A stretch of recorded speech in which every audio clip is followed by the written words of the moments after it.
I really love survival horror games, and amongst the genre, Resident Evil 3 has a special place in my heart. Resident Evil.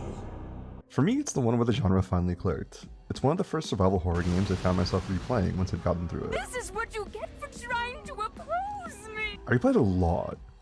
Even now, I usually play it at least once a year just because I really enjoy it that much. It's the one that really helped me contextualize a lot of the archetypal systems that you would expect to find in survival horror. Inventory management, enemy behavior, tank controls, solving puzzles, backtracking, choosing when to run versus when to fight. These are all really commonplace parts of the genre that I enjoy engaging with.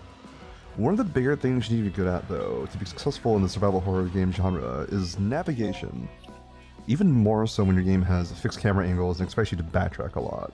And Resident Evil has that in spades, especially the earlier titles, of course. It's important to be able to find your way from point A to point B once you know where to go so that you can, ideally, use as few resources as possible. Since I've been playing survival horror games so long, this is kind of just second nature to me. Admittedly, even outside of the genre, I still really enjoy mentally plotting out 3D spaces. It's just a thing I do. Recently, I've started playing a lot of BioRand, which is a Resident Evil randomizer.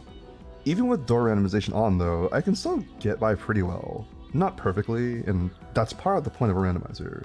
But I can usually internalize the nonsensical procession of doors and items that the game will spit out that I need to memorize if you give me enough time.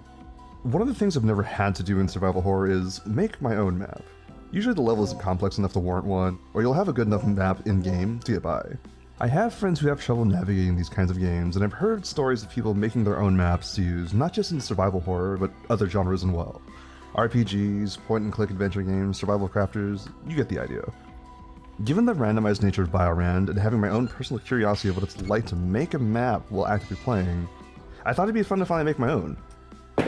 I gave myself a random seed of relatively high difficulty, and I set off my goal. I gave myself a couple rules as a baseline as well.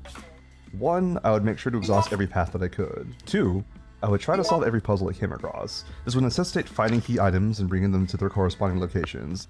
It would make me go back and forth through all the branches, essentially. After all, every extra room and encounter you have is another opportunity for you to lose more of your limited resources.